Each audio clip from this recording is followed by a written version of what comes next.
Pendaftaran jalur zonasi penerimaan peserta didik baru atau PPDB SD SMP 2022 resmi ditutup 28 Juni kemarin. Hingga batas akhir pendaftaran tercatat 2.016 calon peserta didik baru yang mendaftar masuk di SMP Negeri 3 Makassar, terdiri dari 628 calon peserta didik yang mendaftar di pilihan pertama, pilihan kedua 785 orang, dan 603 peserta di pilihan ketiga.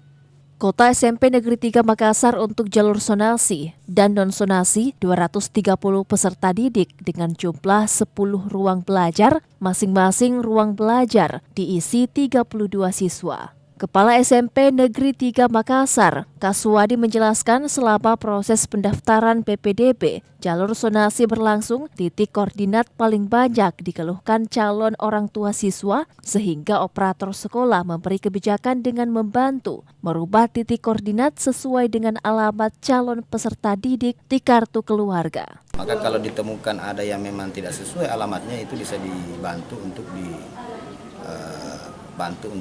ditempatkan pada titik yang memang tersedia yang sesuai alamat.